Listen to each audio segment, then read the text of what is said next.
Bienvenue sur La Voix de la Nutrition, le podcast qui vous dit tout sur la nutrition et le bien-être.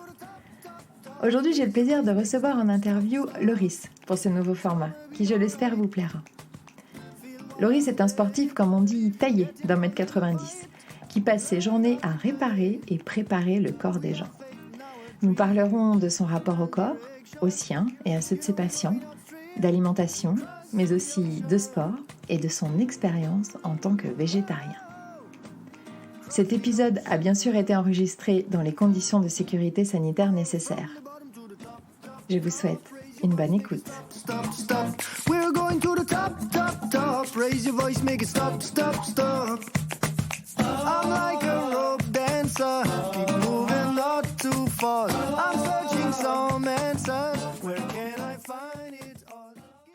Aujourd'hui, je reçois Loris. Et pour démarrer cet échange, pourrais-tu, s'il te plaît, te présenter et nous expliquer qui est Loris Delouet ?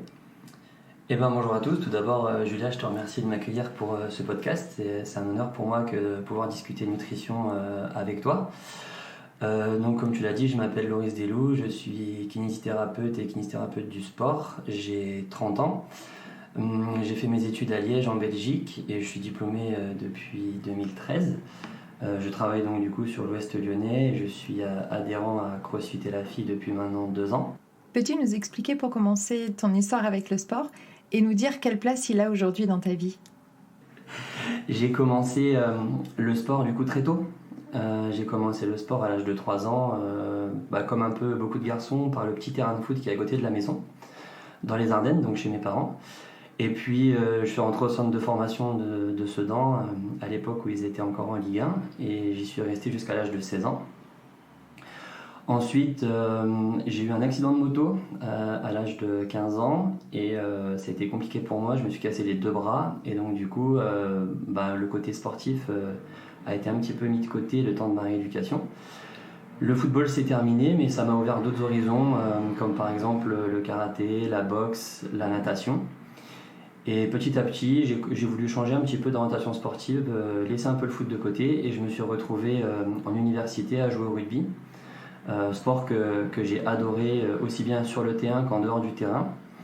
Et donc j'ai pratiqué le rugby pendant 1 an et demi à Liège et à mon retour en France pour travailler, le rugby étant difficilement praticable avec une activité de kinésithérapeute par rapport aux blessures, par rapport aux coups qu'on peut prendre, j'ai voulu arrêter. Et je suis tombé dans le CrossFit en 2015, donc tout d'abord à CrossFit Desmonts, à Dommartin, et puis maintenant à CrossFit et la Fille. Ok, donc on peut dire que tu es un athlète multisport, le sport a toujours fait partie de ton quotidien. Oui, je viens d'une famille sportive. Mon père m'a traîné dans le sport depuis tout petit. Lui est fan de vélo, il a fait de la course à pied. Donc depuis tout petit, j'ai été mis au sport, j'ai été éduqué avec les valeurs du sport, aussi bien humaines que performance, on va dire. Donc ça a toujours fait partie de ma vie et le métier de kinésithérapeute aussi contribue à entretenir un peu cette façon de vivre, parce que je pense qu'au final maintenant c'est devenu un rythme de vie. De côtoyer des sportifs au quotidien, de pratiquer et de discuter sport, alors aussi bien avec des athlètes que des gens blessés. Donc oui, je peux dire que j'ai eu vraiment depuis tout petit l'envie de faire du sport et j'ai été poussé à faire du sport. D'accord, et donc du coup, là tu me parles de ton métier, donc tu es kinésithérapeute et tu traites, tu prends soin principalement de sportifs et de sportifs blessés ? Oui, alors je travaille avec essentiellement des sportifs amateurs. Alors de tout milieu, beaucoup de trailers, runners, un petit peu de footballeurs. Depuis maintenant 7 ans, mon histoire avec la kiné du sport s'est fait progressivement parce que je travaille dans un petit cabinet à Marcy-l'Étoile qui petit à petit s'oriente vraiment vers l'orthopédie, la traumatologie. On travaille essentiellement avec des ligaments croisés au niveau pathologie membre inférieure et donc forcément avec des sportifs. Donc l'approche du corps a été pour moi depuis presque toujours aussi bien sur le côté sain que le côté blessé important dans mon quotidien, quoi. Et justement là donc tu nous parles de ton rapport au corps parce que toi tu travailles au quotidien avec des corps. Est-ce que tu pourrais nous parler un peu de ton rapport au corps, alors au tien, et puis aussi ton rapport au corps face à tes patients ? Alors par rapport à mon corps, l'histoire de mon corps, elle est un peu drôle et beaucoup de mes copains le savent. Quand j'étais plus petit, entre 10 et 15 ans, j'étais bien portant, on va dire. À la maison, on mangeait plutôt bien. J'étais assez gourmand, donc j'ai toujours été un peu en surpoids. Alors ça a été un peu en ma défaveur quand j'ai abordé le foot de haut niveau, parce que j'étais toujours considéré un peu comme le petit gros, on va se parler franchement. Donc c'était un peu dur à accepter au départ, vis-à-vis des copains, et même vis-à-vis, des fois, j'ai eu des réflexions d'amis de mes parents, autre chose comme ça. Et quand tu as 10 ans, quand on dit, dis donc, la cantine, elle est pas fermée chez toi. Enfin, on sort un peu des trucs comme ça. C'est donc très délicat, ouais. Voilà, donc quand tu es petit, des fois, tu prends un petit peu sur toi. Et puis au final, tes parents te le disent, font attention, on te dit attention, ne te laisse pas emporter par la bouffe. On a des tempéraments chez moi à être quand même bien costauds, bien bâtis. Et donc, forcément, on a un bon coup de fourchette. Donc, petit à petit, quand petit, tu commences à rentrer dans des petites réflexions comme ça, tu prends vraiment conscience. Et puis quand tu grandis, petit à petit, à l'école, on te dit, faut attention au poids. Et puis quand tu arrives dans le milieu de la kiné, forcément, proposer des conseils à un athlète en étant devant lui avec 20 kilos de trop, c'est quand même compliqué. Au niveau de la crédibilité. Donc déjà ça m'a fait prendre conscience, et puis surtout via mon métier, de mieux connaître la nutrition. Qu'est-ce que la nutrition, comment un petit peu l'aborder. Donc ça, c'était par rapport à mon côté, ouais. Ok, donc, et du coup, quand tu dis que enfant, à partir de 10 ans, on a commencé à te faire des réflexions, etc., et que tu as pris conscience des choses, quels changements ont été mis en place ? Est-ce que toi, de toi-même, tu as mis des changements en place ? Est-ce que tes parents ont fait des choses ? Est-ce que c'était à un point où tu as été consulté, ou ça s'est passé Alors non, j'ai jamais été consulté, pour la simple et bonne raison, c'est que les Ardennes, c'est un peu la campagne, et tous ces aspects de nutrition et tout, on l'aborde pas jusqu'à aller consulter, on va dire. C'était surtout une prise de conscience individuelle et on va dire familiale. Après, j'avais pas non plus 30 kilos de trop, mais j'étais vraiment un peu en surpoids. Mais non, c'est surtout venu après, à l'âge de 15-16 ans, où tu commences à sortir avec les copains, aller un peu à la plage avec les copains. Là, tu te dis, ouais, effectivement, le petit gros que tu étais avant, il faudrait peut-être qu'il passe un peu, parce que les copains, ils te font un peu des vannes et tout ça. Donc en fait, c'est venu de moi-même. Un beau jour, j'étais à Saint-Jean-de-Luz, exactement, j'avais 14 ans. Et on était en vacances à côté d'une salle de sport. Et donc, j'avais 2 semaines de vacances à faire là-bas, j'étais avec des amis. Et je suis allé pousser la salle de sport, en fait. Je suis allé pousser la porte en disant, voilà. T'as vu la lumière, t'es rentré, je suis rentré, ça t'a parlé. C'est exactement ça. Et le monsieur m'a dit, ok, t'as quel âge ? J'ai dit, j'ai 16 ans pour pouvoir rentrer dans la salle de sport. Ouais, tu devais déjà être grand, de toute façon. Voilà. Et du coup, c'est passé comme ça. Et en fait, j'ai passé 15 jours. Le matin, j'allais à la salle de sport. Et l'après-midi, j'allais à la plage avec les copains. Et j'ai commencé à vraiment intégrer le monde de la muscu, du fitness, par cette porte-là. D'accord. Et après, quand je suis rentré, j'ai continué de mon côté chez mes parents à me faire une petite salle de sport dans ma chambre. Donc, comme les copains, j'ai acheté un banc de développé couché, 3-4 haltères, et puis on s'amusait comme ça. Ok, et donc du coup, ton rapport au corps, là, c'était plutôt t'entretenir, te muscler, faire une activité, mais sans forcément, à cet âge-là, en tout cas, faire attention à ce qu'il y avait dans ton assiette. Non, j'ai commencé un petit peu vraiment à faire attention à l'université. Là, je suis rentré dans mes études de kiné. Et en fait, mes parents font vraiment attention à ce qu'ils mangent. On est très nature chez nous, donc c'est les légumes du jardin. Mon père est vraiment très axé sur ça, sur les légumes du petit paysan ou des copains. La viande qui vient directement de chez le boucher, voire même directement du producteur. Ouais, tu connais le nom de la vache et tout. Voilà, exact. Chez nous, c'est un peu ça. Les Ardennes, donc, c'est vraiment donc le côté qualitatif y était, c'était juste que tu avais un bon coup de fourchette, quoi. Voilà, tu étais un gamin, un garçon, grand, tu t'es vite développé et tu mangeais à ta faim. On mangeait correctement, mais je pense trop. Ouais. Je pense trop. Et puis quand on était un peu des fois invités, oui, tu manges des chips. Quand tes parents sont pas là, tu vas t'acheter un paquet de gâteaux. Et donc au début, tout ça, tu t'en rends pas compte. Et petit à petit, tu te dis, ouais, mais si je mange ça, attention à ci, attention à ça. Et après, à l'université, comme j'avais la chance de pouvoir rentrer assez souvent chez mes parents, eux me faisaient à manger. Donc j'amenais mes carottes râpées, tous mes légumes préparés, tout dans mon frigo. Donc j'avais mes petites gamelles avec mon nom et la date dessus. Et donc tous les jours, je sortais un petit peu. Donc déjà ça m'a beaucoup aidé à faire attention. Ok, super. Bon, maintenant que nous avons un peu cerné l'homme que tu es, nous allons rentrer dans le sujet encore plus précisément qui nous intéresse aujourd'hui, donc ton alimentation. Nous nous sommes rencontrés début 2019. Tu souhaitais améliorer tes performances au sport et gérer tes coups de fatigue dans l'après-midi, au travail principalement. Ton histoire avec l'alimentation, nous venons de le voir, n'a pas démarré là. Mais est-ce que tu peux nous expliquer ton parcours et par quelle phase alimentaire tu es passé avant de venir me voir et puis au moment où je t'ai pris en charge côté nutrition? En fait, avant de te connaître, c'est simple, j'ai à peu près tout essayé. J'ai lu pas mal de livres sur le régime paléo, donc je me suis dit, un jour ça pourrait être sympa d'essayer le régime paléo. Puis en fait, je trouvais que c'était un peu compliqué, donc j'ai arrêté. Et je me suis dit, tu connais un peu les aliments, tu vas essayer de toi-même bien manger, quoi. Donc l'avantage, c'est que j'aime beaucoup cuisiner, donc j'ai la chance d'aimer ça, donc ça me posait pas de souci de cuisiner. Et en plus, là où j'habite, le marché était vraiment en bas de chez moi. Donc le samedi matin, je descends de chez moi et je suis dans le marché. Donc je vais dire tous les samedis matins, je vais faire mon marché et je me prépare ma petite bouffe de la semaine. Le seul problème que j'ai eu, c'est qu'en testant pas mal de régimes, j'arrivais jamais à me stabiliser. Pour deux raisons. La raison première, c'était que mon rythme de travail est quand même assez effréné. Je travaille 12-13 heures par jour.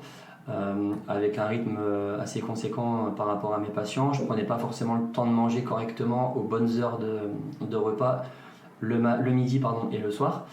Donc ça a un petit peu entravé la donne et c'est surtout que j'arrivais pas à me stabiliser. Donc en fait en CrossFit, quand j'ai commencé un petit peu à plus m'entraîner à Elafi avec mes copains, j'ai eu deux gros problèmes. Le problème, c'était la gestion de la fatigue, c'est-à-dire que le boulot plus les entraînements de CrossFit me donnaient beaucoup de fatigue. Et en plus de ça, j'avais des gros coups de barre.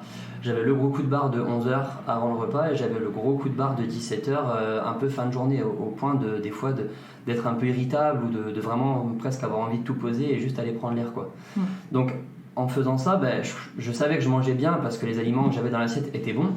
Par contre, au niveau quantitatif, je ne savais pas si je mangeais trop de protéines, pas assez. Oui, à quel moment les manger. Voilà, exactement. Donc en fait, il manquait un peu toutes ces notions. Alors même si j'ai lu pas mal de choses, même si dans mon cursus de kiné du sport, on aborde un peu de la nutrition, mais comme quoi on pense entre guillemets savoir pas mal de choses. Et au final, je me suis dit non, en fait, il y a un problème, c'est que tu peux pas être fatigué comme ça. Ou alors soit tu travailles moins, tu t'entraînes moins, mais c'est pas ce que j'avais envie. Moi, ce que j'avais envie, c'était de m'amuser un peu en CrossFit et de voir un peu jusqu'où je pouvais aller, mais tout en m'amusant avec mes copains. Tu t'étais fixé des objectifs et donc tu voulais que ce soit l'entraînement ou la nutrition, le repos, que tout rentre dans ta vie en fait, voilà, que ça cale. Ton objectif c'était ça, donc tu avais envie de renoncer à rien. En fait. C'est-à-dire que voilà, la semaine je sors pas, je bois pas, je fais attention, j'ai jamais fumé. Donc je m'étais dit si tu bois pas, tu fumes pas, tu fais attention à ce que tu manges et que derrière il y a encore des choses qui ne vont pas, en fait il faut entre guillemets se faire aider et puis du coup j'ai fait ta connaissance à ce moment-là à CrossFit Elafi. Et puis notre histoire a commencé janvier 2019, si ma mémoire est bonne. Ouais, c'est exactement ça, tout début de 2019. Donc du coup, nous, on a entamé ensemble un programme de rééquilibrage alimentaire, d'équilibre alimentaire, puisque c'est déjà équilibré. On a travaillé sur la qualité et les quantités. On a travaillé sur le côté micronutriments aussi pour que, en tant que sportif, avec aussi un rythme de travail effréné, tu aies tout ce qu'il te faut au niveau oméga 3, anti-inflammatoire, etc., pour prévenir les blessures, vraiment pour que tu sois au top. Toi, qu'est-ce qui a changé quand on s'est rencontrés, qu'on a mis les choses en place? En fait, qu'est-ce qui a amélioré ton bien-être et quels sont les effets que tu as ressentis au départ? Alors au début, j'étais un peu réticent parce que je pensais que j'allais moins manger et ça me faisait un petit peu peur, pour rien te cacher. Mais à partir du moment où on a décidé de travailler ensemble, je t'ai fait entièrement confiance. C'est-à-dire que j'ai adapté à la lettre ce que tu m'as dit. Donc très rapidement, en fait, je me suis rendu compte que je buvais pas assez. Donc tu me l'avais dit par rapport à tes données et aux données de la balance. Donc ça, je m'en étais pas vraiment rendu compte, mais je buvais très peu. Et donc l'hydratation a vraiment été très très rapidement observable. C'est-à-dire que je me suis senti très vite sans coup de fatigue, réveillé, et surtout éveillé. Ouais, j'avais plus ce coup de barre à 11h qui me mettait un petit coup derrière la tête et le même à 17h. Donc le fait de voir que l'hydratation n'était pas bonne ou n'était pas suffisante, ça m'a beaucoup aidé. Et deuxièmement, j'ai senti l'effet par rapport au CrossFit, j'ai quand même perdu du poids assez rapidement. Alors que globalement, tu n'as pas forcément modifié mes aliments, mais tu as juste modifié la répartition de mes aliments. Et en perdant presque 5 kilos rapidement, mon effet au CrossFit a été immédiat, c'est-à-dire que j'étais plus mobile. Mon gros point faible qui est la gym, ça m'a vraiment permis de passer des caps en gym. Donc ça a été, c'était vraiment ce qui était le plus rapide. Ouais, et ça t'a allégé, mais t'étais pas fatigué. Non. Et au niveau force... J'ai pas perdu de force, j'avais toujours des barres intéressantes, mais c'est surtout que je me sentais beaucoup plus mobile, beaucoup plus fluide. Quand j'allais courir, j'étais bien moins essoufflé, et c'est surtout que j'arrivais mieux à récupérer. En fait, je pouvais enchaîner des entraînements, même des gros entraînements, j'étais pas fatigué, et c'est surtout que j'arrivais maintenant à mêler le boulot et le sport sans grosse contrainte par rapport à avant, quoi. Ouais, donc en quelques mois, comme je dis toujours, tu es un bon élève. Effectivement, on a travaillé en toute confiance, donc tu as appliqué les choses, ce qui me permet aussi, moi, d'être plus précise dans mon travail et de pouvoir vraiment te faire quelque chose de sur mesure. Et les résultats se voient d'autant plus vite quand il y a une bonne participation du côté du patient. Après, une fois que tu as atteint tes objectifs, aujourd'hui, on va parler de ton expérience végétarienne. Vu que tu étais bien, que tu avais réussi à tout concilier, que tu n'avais plus de fatigue, que tu avais plus de force, que tu étais plus performant au niveau du sport, qu'est-ce qui a fait qu'à un moment, tu t'es dit, je vais tenter ça? Alors, c'est venu de plusieurs points. L'année dernière, j'ai lu quelques ouvrages, notamment les ouvrages qu'on appelle HIT 1 et HIT 2, qui parlent vraiment de l'alimentation industrielle et de l'élevage des animaux et tout ça, qui m'a fait quand même prendre conscience que effectivement, bien manger c'est une chose, mais aussi prendre conscience de ce qu'on mange, c'en est une autre. Et donc la qualité de l'aliment que tu as dans l'assiette, c'est aussi ta qualité au niveau fatigue et surtout ta qualité au niveau de tes apports en fait. C'est-à-dire que si tu apportes des bonnes choses mais qu'en amont la chose n'a pas été bien traitée, tu vas manger des pesticides, tu vas manger des antibiotiques, voilà, on va parler clairement. Et donc déjà ces deux ouvrages m'ont un peu fait ouvrir les yeux. Alors j'aime pas me fier qu'à un seul avis. Donc du coup j'ai dit ça m'a déjà un petit peu alerté. Ensuite la deuxième chose qui m'a fait aussi prendre conscience, c'est que je me suis dit mais pourquoi on mange autant de viande? Et en fait je commençais un petit peu à saturer de la viande, c'est-à-dire que je mangeais beaucoup de blanc de poulet, beaucoup de choses comme ça, et à un moment donné j'en avais un peu marre. Je me suis dit est-ce qu'à un moment donné on ne pourrait pas trouver une alternative pour manger moins de viande et essayer autre chose. La troisième chose qui m'a fait aussi méditer un peu sur ce sujet, c'est j'ai fait, comme beaucoup de crossfitters et beaucoup de gens du sport, j'ai vu le documentaire The Game Changer. Et au premier abord, quand tu regardes ce documentaire, tu te dis les mecs ils sont forts, ils sont costauds, ils sont puissants, et par contre ils mangent pas un pet de viande. Alors ça c'est au premier abord. Maintenant ça a été très décrié. Il y a des choses qui sont sorties par rapport à ça, et il faut, à mon sens, pas le prendre au premier degré. Il y a des études qui ont montré que oui, les mecs qui sont dedans, certes ils sont costauds, mais ils mangent pas que des légumes. Donc voilà, donc ces trois expériences m'ont fait un petit peu réfléchir, et la quatrième qui m'a vraiment entre guillemets décidé à passer le cap, l'année dernière j'ai fait le GR20 en Corse, et sur ce GR20 pendant mes 5 jours de marche j'ai beaucoup réfléchi à tout ça en fait. Je me suis dit mais tu fais ça pour des raisons personnelles, spirituelles, j'avais vraiment envie de passer un cap par rapport à tout ça. Et j'ai commencé à réfléchir sur comment m'alimenter, est-ce que je changerais pas un petit peu les choses, est-ce que j'essaierais pas un peu autre chose. Et je me suis rendu compte que dans ces efforts-là où ton corps va vraiment très très loin, va vraiment puiser très loin, en fait je mangeais pas tous les jours un steak, je mangeais pas tous les jours du poulet, parce que quand tu arrives le soir à 21h dans ton camp et qu'il te reste que 3 oranges à manger et un bounty, tu le manges et puis tu dors. T'avais pris des bounty? Tu me l'as pas dit ça. Ah ouais, fais gaffe. Mais en fait ton corps rentre tellement dans le besoin que je me suis rendu compte qu'au final j'ai pas forcément mangé beaucoup de viande, et j'ai réussi à le faire, et je suis pas rentré en mode carencé, et je suis rentré plutôt bien.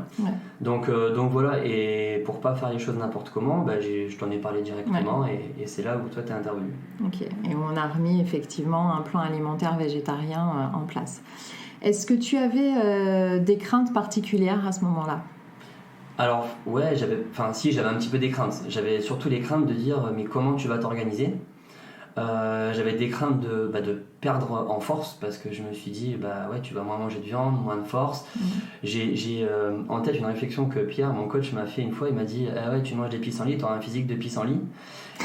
Et ça m'avait fait beaucoup rire à l'époque. Et maintenant, avec le temps, les vaches ne seraient pas d'accord du coup, hein. Et donc oui, j'avais un peu des craintes. Ouais. J'avais peur de perdre, surtout en performance, et j'avais peur de l'organisation que ça allait demander, de la logistique que ça allait demander. Ok, donc peur aussi du coup de perdre en masse musculaire et l'organisation. Ça a vraiment été les 2 points pour toi. La masse en elle-même, perdre en masse ne me faisait pas peur. C'était surtout perdre en force. C'est-à-dire que si derrière mes performances diminuent globalement, je ne voyais pas l'intérêt. Le but, c'est d'être en bonne santé, mais de pouvoir garder ce que j'avais acquis au cours de toutes ces années de CrossFit. Ok. Donc du coup, tu te décides, tu démarres, on met les choses en place, tu vas faire tes courses. Je me rappelle encore de la photo que tu m'as envoyée avec c'était tous les nouveaux aliments. Ouais, c'est ça. C'est voilà, plus, parce que t'as changé mon dictionnaire. Voilà. Après, je pouvais jouer au Scrabble. J'ai découvert des mots improbables. Ok, donc du coup, quels ont été tes premiers ressentis, les premiers jours, et éventuellement les premières difficultés auxquelles tu as pu faire face? Alors, contre toute attente, les premiers jours ont été vraiment bénéfiques. C'est-à-dire que j'avais des fois un peu des troubles du sommeil, où je me réveillais un peu la nuit, tout ça. Et là, plus rien. Genre, je mangeais, j'allais dormir, c'était parfait. Mais ça, c'était très rapide. Presque au bout de 15 jours, je sentais que cette fatigue, des fois, que tu peux avoir, elle était encore moins que ce que j'avais pu avoir pendant la première phase d'équilibre alimentaire où tu m'avais suivi. Donc du coup, ça a été hyper bénéfique. Je me suis dit, ah ouais, je me sens en pleine forme. Et même en fin de journée, franchement, j'étais vraiment en forme, quoi. Alors que j'avais rien fait de plus, ni rien fait de moins que ce que je faisais avant. Mais il y a eu cette phase où, en gros, le corps, on dirait qu'il te remercie, qu'il te dit, vu que t'es sympa avec moi, vas-y, amuse-toi, quoi. Ouais. Et du coup, pas de sensation de faim? Du coup, non, pas de sensation de faim, pas de sensation de fatigue, où tu te dis, non, là, il faut vraiment que je mange, quoi. Et est-ce que tu te faisais plaisir? Les assiettes, elles ressemblaient à quoi? C'était une punition de manger ou Non, c'était par rapport aux recettes que tu m'avais données ou que j'avais pu rechercher sur internet ou autre. Non, je mangeais très bien. Mais par contre, là où ça a commencé un petit peu à être compliqué, c'est quand tu es en dehors de chez toi.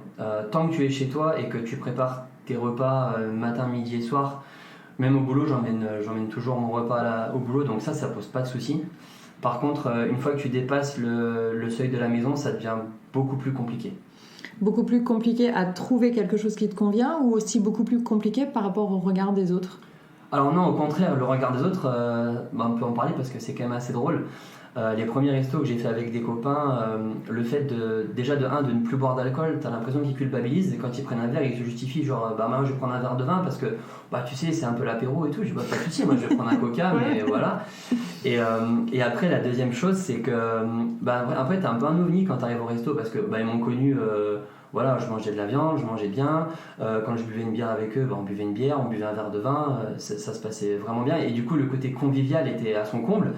Maintenant, quand tu arrives au resto et que la première fois que tu arrives avec quelqu'un, tu dis non, moi je bois plus d'alcool parce que du coup, je voulais faire végétarien sans alcool. Et ils te regardent un peu en mode mais t'es malade, qu'est-ce qui se passe? Et je dis non, c'est un petit défi que je me suis lancé, j'aimerais tester vraiment un régime végétarien, je suis suivi par ma nutritionniste, on met des choses en place, donc du coup au resto, moi ça va être un pain alimente et ça me va très bien. Et j'étais pas frustré, au contraire, je me sentais bien, je sentais que ça portait ses fruits, que j'arrivais dans un nouveau délire et que ça me bottait vraiment bien.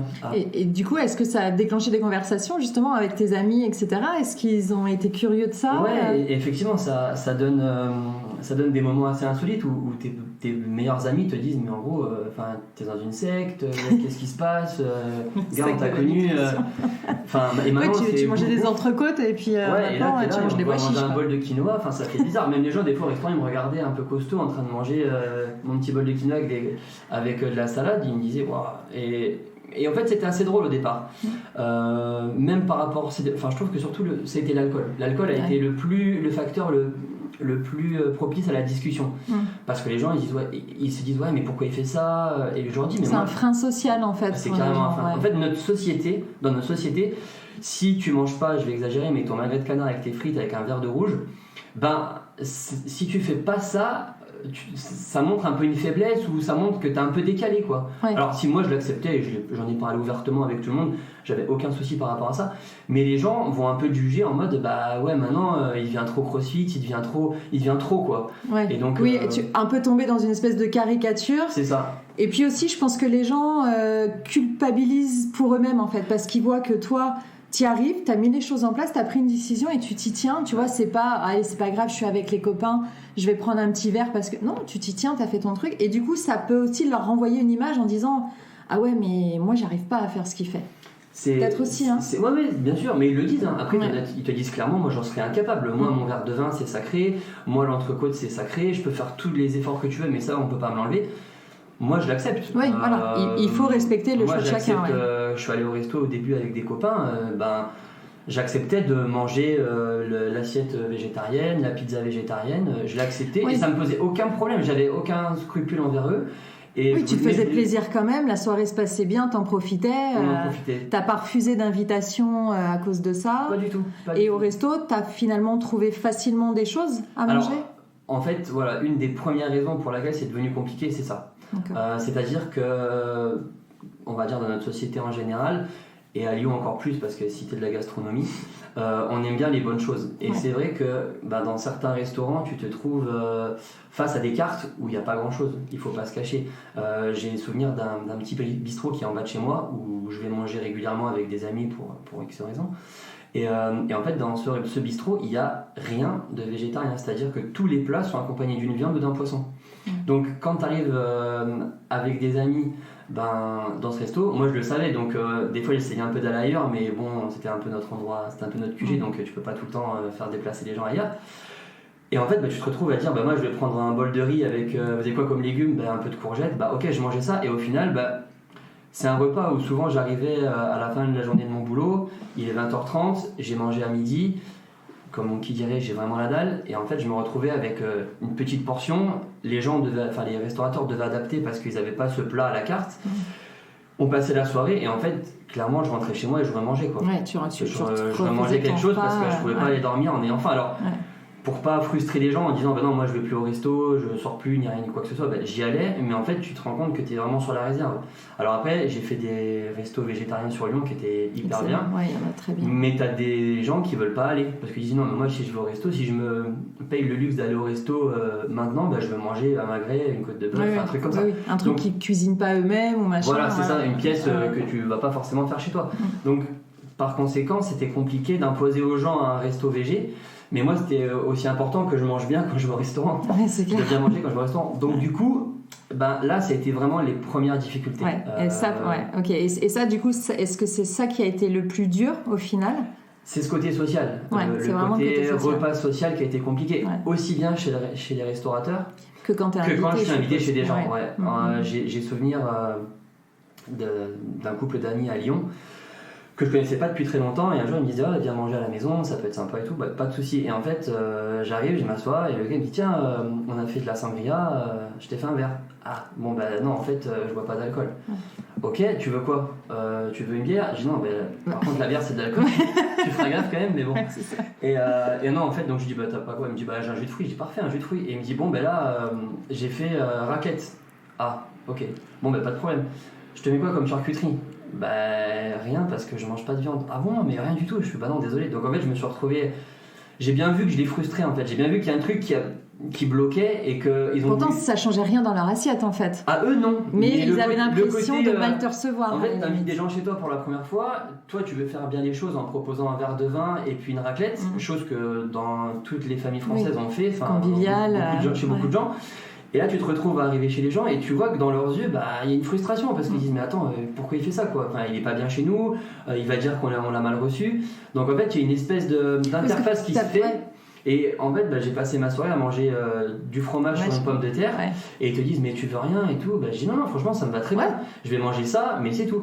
Et après fin du repas il dit du coup je propose pas de digestif. Je dis non j'en bois pas. Et en fait il y a eu vraiment un malaise. Il y a eu vraiment un malaise. Et plusieurs fois même chez mes parents au début quand j'arrivais et que je disais papa non ça je mange pas, ça je mange pas. Alors ils sont hyper ouverts donc ils ont vite compris et après ils m'ont fait les repas adaptés. Ça posait pas de problème pour eux. Mais c'est vrai que en fait tu dois à chaque fois entre guillemets imposer. Alors quand tu pars en week-end avec des copains c'est encore pire parce que là, tu fais des courses communes, tu te retrouves à leur dire moi je vais plutôt prendre ça, et en fait tu deviens un peu le relou de la bande. Et ça clairement je l'ai ressenti aussi bien quand j'allais manger chez mes amis que quand on partait en week-end entre copains. Donc mon meilleur ami est sans gluten par exemple, il est intolérant. On sait que quand on part en week-end avec lui on fait des courses sans gluten, on le sait.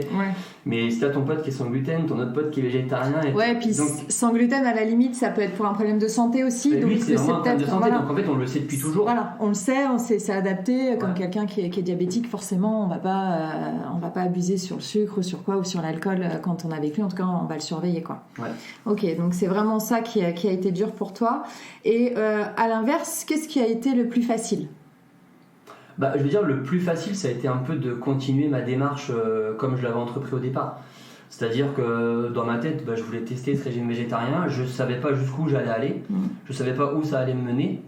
Et je me suis dit, tant que je suis capable d'assumer, alors on va dire le lien social, je l'assumerai toujours, puisqu'au final, on n'est pas non plus des terroristes. Hein. mais le lien social, je le conserverai. Mais il va falloir faire autrement, parce que tu te rends compte que ta société, elle n'est pas vraiment adaptée, à ce type de régime.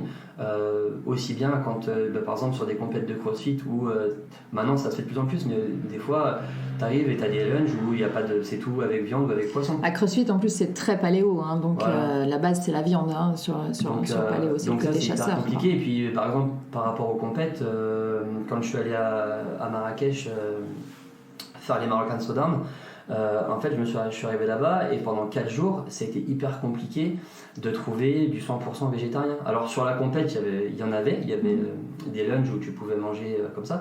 Mais après, par exemple, dans leur culture, il y a beaucoup de couscous, de tagines, de choses comme ça. Et du coup, pendant presque 4 jours, j'ai mangé couscous aux légumes. Quoi. Ouais, couscous aux légumes. Mais du coup, quitte à retirer en fait la viande qui t'était servie. Tu la prenais pas. Mais c'est vrai que tu as besoin de variété et puis tu peux pas manger ça tout le temps. Et en plus, tu es en période de compète, donc il faut que tu aies un apport qui soit conséquent. Et c'est vrai que c'est hyper compliqué d'aller trouver un endroit où tu peux manger à ta faim végétarien et que tu puisses pas cuisiner parce que dans la chambre d'hôtel t'as pas une poêle et t'as pas une casserole. Donc en fait c'est par là que j'ai trouvé vraiment aussi les limites par rapport au sport et par rapport à alors la compète c'est une chose, mais le fait que quand tu es en dehors de chez toi et que tu peux pas cuisiner comme tu veux, c'est compliqué. Donc justement là tu parles de sport, de compétition, comment tu te sentais au final ? Est-ce que moi ce que je t'avais dit c'est que si tu démarres ça, ok je t'accompagne, mais il faut le faire au moins 3 mois parce que on peut pas avoir les résultats comme ça. Ok, tu vas peut-être te sentir bien ou pas bien au départ, quand on change une alimentation il faut au moins s'engager pendant 3 mois. Et donc du coup là t'étais en période de compétition et tout, et sur les entraînements avant après, comment tu te sentais ? T'étais en forme ? T'avais des points plus forts, plus faibles que d'autres ? J'étais vraiment en forme. La période qu'on a commencé, c'était en septembre, là, quand je suis rentré de Corse. La période de novembre-décembre, j'étais vraiment en forme. Je me sentais hyper bien. C'est là où vraiment je me suis bien amusé. J'avais pas repris de poids. J'avais été un peu embêté avec une douleur de genou que j'avais eue sur le GR du fait des kilomètres. Mais c'est vite passé et j'ai vite pu me réentraîner comme je voulais. Donc ça c'était bien et j'avais plus du tout de fatigue ou de choses comme ça. Après par rapport aux compètes, oui j'étais bien sur les compètes, mais par exemple une compète de 2 jours, je sentais qu'au bout des 2 jours j'avais vraiment du mal à récupérer. Je sentais qu'il me manquait quelque chose. Alors je mangeais beaucoup, toujours végé mais beaucoup, mais je sentais qu'au niveau récupération c'était compliqué. Ouais, et la quantité ne palliait pas au manque de qualité. Et, surtout quand tu es en compète où tu as besoin d'un apport qui est quand même conséquent. Alors même si tu m'avais fait acheter des protéines végétales en complément que je prenais entre les différents events et tout, mais c'est vrai que l'accumulation a fait que je me rappelle de cette sensation à la finale. Donc on avait fait, je crois que c'était 8 events, et la finale donc qui est le dernier jour à 17h là où tu es vraiment sur les genoux, et là je me rappelle de cette sensation où vraiment j'étais mort quoi, j'en pouvais plus du tout et j'ai fini vraiment cassé et je sentais bien que j'étais allé puiser au-delà de ce que je puise d'habitude quand on fait des compètes. Alors sur une journée c'est différent parce que c'est pas la même gestion en termes de nutrition, mais sur plusieurs jours. Mais sur un effort important, constant, t'as l'habitude depuis que t'es gamin, depuis que t'es ado. Donc là, t'as vraiment senti une différence dans ton corps à ce moment-là. Je l'ai vraiment senti sur vraiment cette dernière demi-journée où souvent l'event final, ils mettent tout ce qu'ils peuvent pour aller le plus loin possible. Donc je me rappelle, il y avait du 800 mètres à faire en courant, il y avait des cales à lasso bike, des cales au rameur, des muscle up, des snatchs. Et en fait, cette accumulation de tous ces efforts après 2 jours de compète, ça a été compliqué. Alors à mon niveau, après, c'est sûr que si tu penses d'autres athlètes, ça sera différent, mais à mon niveau, c'était compliqué. Ouais. Et est-ce que tu penses que si tu avais eu un cuisinier à dispo et que tu avais ton alimentation avec tes bonnes doses, avec ce qu'il faut, tout bien comme tu faisais quand tu t'entraînes, etc., est-ce que tu penses que ça aurait pu t'aider ou... Je sais pas, franchement, je vais pas dire de bêtises et je sais pas. Juste sur le moment, ça a été comme ça. Ouais. Après, je sentais que j'étais pas sous-alimenté, mais je sentais que j'avais pas ma dose. Hein, ouais, t'avais pas ta dose. J'avais pas ma dose et ça devenait un peu plus compliqué. Ouais. Ok, donc du coup, aujourd'hui, où en es-tu ? Alors aujourd'hui, ça a été ma vraie période végétarienne. Là où j'étais vraiment assidu jusqu'au bout, ça a été jusqu'à début janvier. Début janvier, j'ai. Alors, donc t'as passé les fêtes de fin d'année. Ouais, Noël, ça aussi, c'était un épisode ouais. de dire à tes parents à Noël que tu vas manger. Je me rappelle, j'avais fait. Moi, je me rappelle plus. Des cannelloni végétariens pour le repas de Noël. Et je vois encore les yeux de mon père qui me regarde. Il me dit, mais t'es vraiment barjo. Je dis, bah ouais, mais bon, c'est comme ça, j'ai signé, entre guillemets. Donc, j'ai passé Noël et j'ai passé Nouvel An. Alors, en toute transparence, à Nouvel An, je suis parti chez mon ami Baptiste à Saint-Barthélemy. Et là, c'était encore bien plus compliqué parce que Saint-Barthélemy dit poisson, dit langouste, dit plein de choses qu'on n'a pas l'habitude de manger en métropole. Donc quand je me suis retrouvé sur une île en bateau avec lui, plein soleil, et le mec qui arrive avec les langoustes à la main, fraîchement pêché, qui dit tu veux, je te la fais cuire. J'avoue, j'ai craqué. Voilà. J'ai craqué, j'ai mangé une langouste et franchement j'ai kiffé, mais comme j'ai jamais kiffé un truc. Kiffé, ouais. Parce que ça faisait. Qu'est-ce que t'as ressenti dans ton corps ? Parce que du coup ça faisait 4-5 mois que t'avais pas touché de la protéine animale. Ton corps il dit mais mec, mais merci quoi. Genre c'était une langouste, elle venait d'être pêchée, elle était faite au barbecue juste devant nous, comme ça, sans rien, un filet d'huile d'olive, pas d'additif, pas de maillot, rien, vraiment comme ça. Et je me rappelle regarder la mer et kiffer quoi, me dire ah ouais, ça c'est vraiment de la balle quoi. Donc là c'était le premier moment où j'ai remangé un petit peu du poisson. Okay. Et après au Nouvel An, on était une bande de copains, j'ai bu un peu de champagne pour fêter ça quoi, parce que t'es sur une île, c'est la fête, tout le monde fait la bringue oui, et puis après voilà, végétarien sans alcool, c'était un choix aussi, je veux dire, tu peux prendre de l'alcool en étant végétarien. Après, il faut que ça ait du sens. Si c'est pour te dire je suis végétarien, mais que tous les week-ends tu te mets un carreau, c'est pas du tout la façon. Enfin, c'est pas ma façon de voir les choses. Oui, parce que toi, tu avais cette démarche-là côté santé. Voilà, côté santé, performance. Même si vraiment, je sortais pas beaucoup en temps normal, mais là, c'était d'autant plus important que même, on va dire même la bière post-WOD ou la bière après une compète, je la prenais pas. Parce que quand tu fais les démarches, tu les fais jusqu'au bout, et puis ça sert à rien de te serrer la ceinture et te dire je fais ça, des efforts sur ci ou sur ça, et de garder l'alcool derrière parce que tu sais très bien que ça va t'apporter du sucre et tout ça quoi. Oui, et puis du coup ça va fausser aussi les données forcément. Surtout. Ouais. Donc là ça a été c'était aussi un moment un peu compliqué. Un peu compliqué, ouais. Et après quand je suis rentré au bout de 10 jours, je suis rentré et je me suis dit ok, réellement est-ce que tu as besoin de ça? Et là je me suis reposé un peu des questions parce que je me suis dit tu vois, tu as vécu là-bas. Alors quand on allait au resto, c'est pareil, les restos là-bas, c'est que des choses à base de poissons, crustacés, des plateaux hyper bien présentés, et donc tu vois tous tes potes qui se régalent de ça. Et toi tu te dis, tu passes quand même à côté de choses sympas quoi. Donc, oui, t'as fait X heures d'avion pour retrouver tout le monde, et au final tu te retrouves quand même à manger du quinoa et des carottes râpées quoi. ouais, ça fait un peu cher le déplacement. Voilà, donc toi tu te dis, je fais une parenthèse, et puis quand je rentre en métropole, je reprends normalement. Et puis en fait je me suis dit, mais pourquoi c'est là où je me suis rendu compte de l'aspect culturel, ce qu'on parlait tout à l'heure, c'est l'aspect de dire en fait notre société elle est quand même pas hyper adaptée à ça. Alors soit socialement tu mets vraiment un frein parce qu'il faut quand même que tu manges à ta faim quand tu vas au resto ou autre, donc tu limites tes sorties, tu limites un peu tes soirées avec tes amis. Mais moi c'est pas ce que j'ai envie de faire.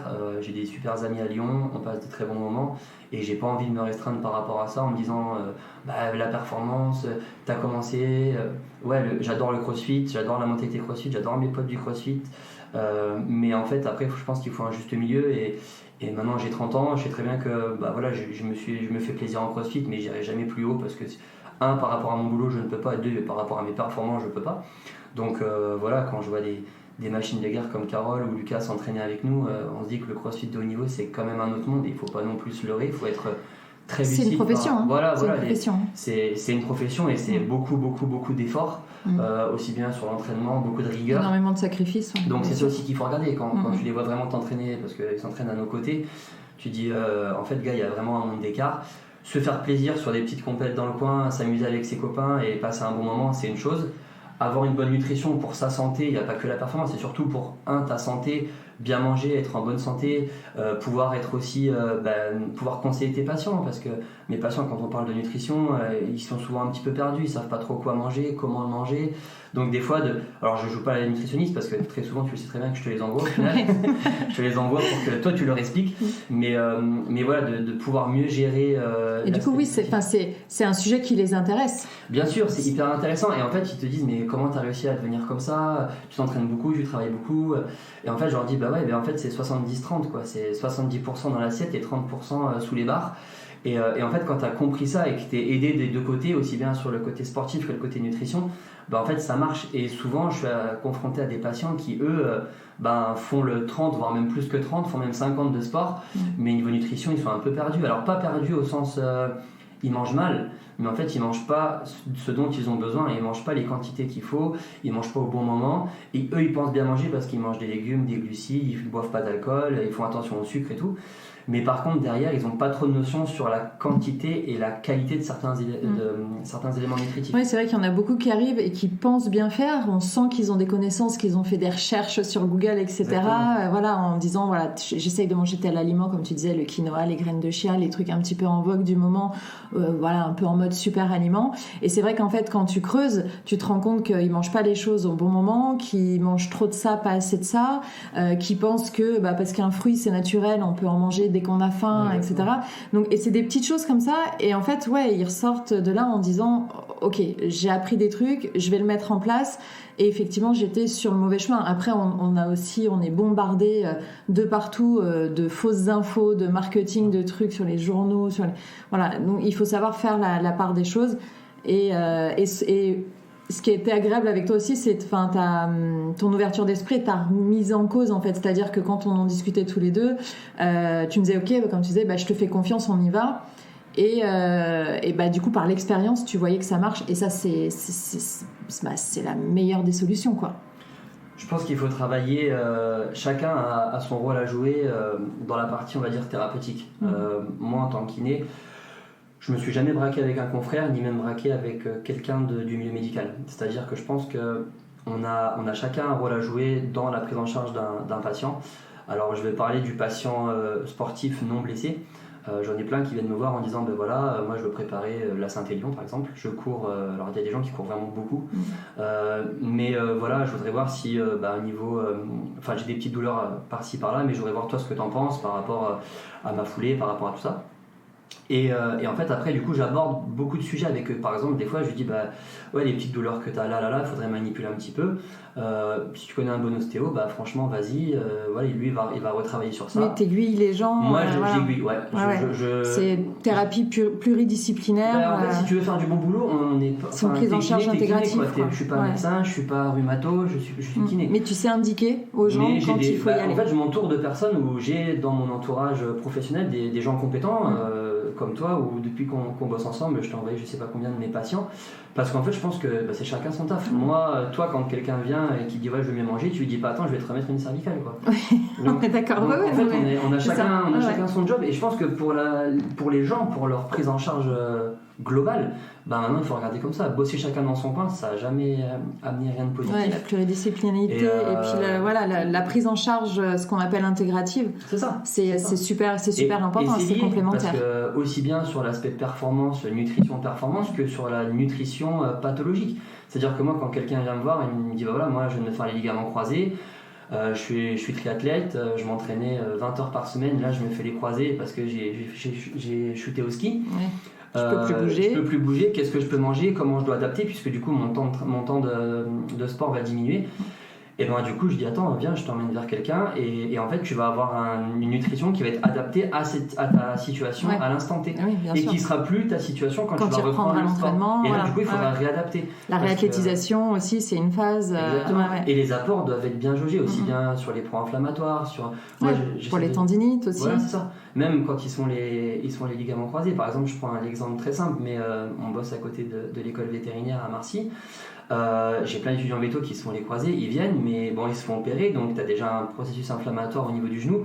Et après, derrière, junk food étudiante, alcool, parfois tabac. Et en fait, ça cicatrise pas, ça continue. C'est compliqué. Et en fait, tu as des complications d'opération qui vont arriver parce qu'ils n'ont pas été informés. Alors moi je les informe maintenant avec le temps, je sais exactement un peu ce qu'il faut leur dire par rapport surtout à l'alcool, par rapport à la nutrition. Oui, tu prêches la bonne parole. Ouais, c'est un peu ça, parce que maintenant à 30 ans, t'as été étudiant, tu vois ce que ça fait. Ouais, et puis t'as l'expérience, parce que t'as fait plein de diètes différentes, le paléo, le truc, etc., la diète végétarienne, l'équilibre alimentaire, et tu peux les orienter et leur donner déjà, mais ça fait partie aussi de ton métier, des petits conseils. Des tips, voilà, en disant effectivement, gars, si tu te prends une biture tous les samedis soirs, ça va pas le faire. Ouais, voilà, au niveau des courbatures, des trucs, de la rééducation, c'est mort. Ils prennent pas conscience de ça. Donc, ils sont jeunes, ils sont dans leur chambre étudiante et ils disent mais du coup, comme je vais pas en cours parce que j'ai les béquilles, tout ça, j'appelle les copains et c'est apéro de midi à 20h. Quoi. Ouais. Je dis par contre, ça c'est pas possible. Donc, déjà, le corps, ça marche pas. Le corps au sens pathologique a besoin aussi d'avoir une bonne nutrition, aussi bien, voire peut-être même plus que le corps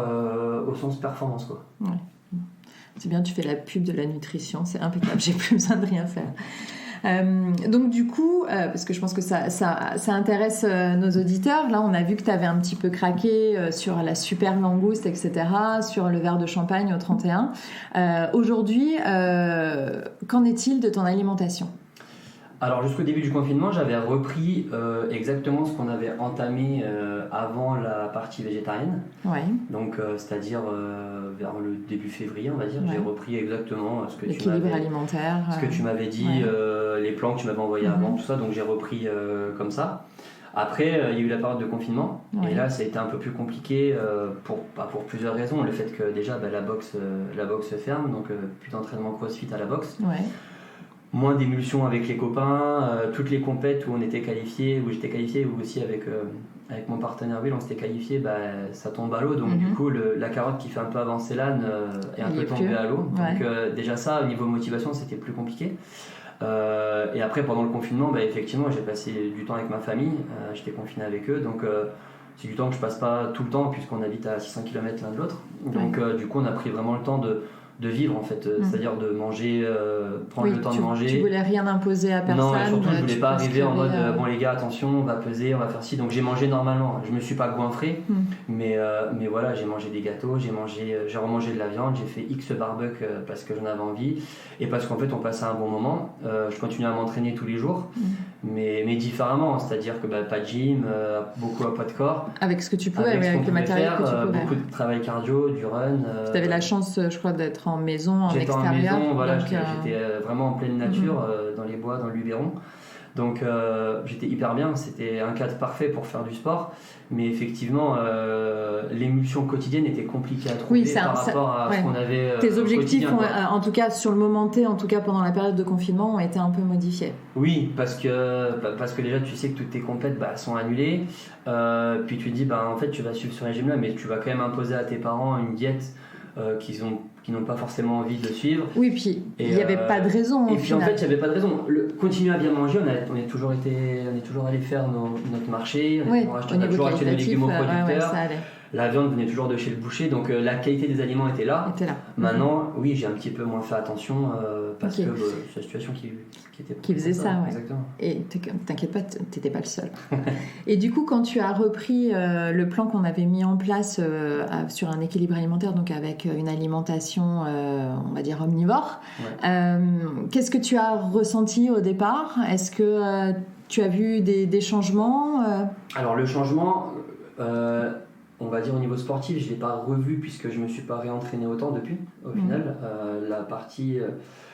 La partie CrossFit s'est vite arrêtée par rapport à ça. Parce que du coup, tu as eu 1 mois et demi et puis il y a eu 1 mois et demi et puis c'est pareil, j'avais beaucoup de boulot à ce moment-là, donc je me suis un peu moins entraîné. Il faut que je jongle toujours entre les deux, donc je me suis un petit peu moins entraîné. Et ensuite, non, ce que j'ai ressenti surtout, c'est de redécouvrir en fait les aliments.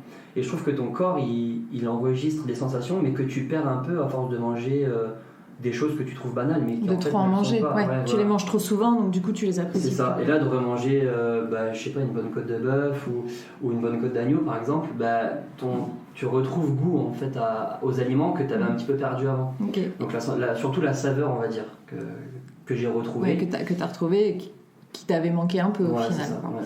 Et donc aujourd'hui, est-ce que tu as quand même gardé certains aliments ou certaines habitudes ?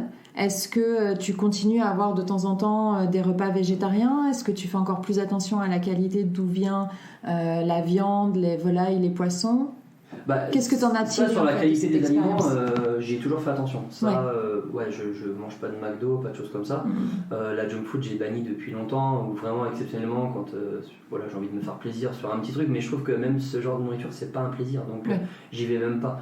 C'est vraiment exceptionnel. Par rapport aux végétariens, j'ai gardé des repas végétariens, souvent le soir. Tout ce qui était quinoa, lentilles, tu m'as fait découvrir un petit peu des choses. Par contre, des choses que j'ai un peu bannies, style le sétan, le tofu, tout ça, j'en ai beaucoup mangé pendant que je faisais ce régime végétarien. Ça, j'en mange quasiment plus. Ça t'a pas manqué, ça te manque pas en tout cas. Mais par contre, il y a plein de choses que j'ai découvert. Manger du quinoa, du boulgour, c'est des aliments que je mangeais pas forcément avant. Et que maintenant, j'ai gardé les différentes graines au petit déjeuner que je mangeais pas non plus forcément. Ça t'a permis en fait de diversifier ton alimentation et de garder un peu les super aliments de nutrition, quoi. C'est-à-dire que j'ai pris ce que j'avais à prendre du côté végétarien, mais j'ai remis ce qui me posait le plus problème dedans, quoi. Ok. Et donc du coup, est-ce que tu aurais des conseils ou des recommandations pour les gens qui nous écoutent et qui voudraient se lancer, qui hésitent encore ou je pense que le meilleur conseil que je puisse leur donner, c'est vraiment de se faire encadrer. Toi, tu as su le faire, mais c'est vrai que des fois, j'en entends un petit peu, même dans mes patients, qui me parlent de végétarien, de végan. Et je pense que les gens sont un peu paumés. C'est vraiment un côté un peu mystique, ce côté-là, ce côté végétarien. Et je pense que quand les choses sont bien posées, claires et nettes, avec les quantités, les proportions, la qualité. La variété. C'est ce que je disais dans le podcast précédent. En fait, végétarien, c'est pas juste enlever de la viande, quoi. Et non, c'est plus compliqué. C'est surtout pour éviter, comme tu l'as signalé, les carences.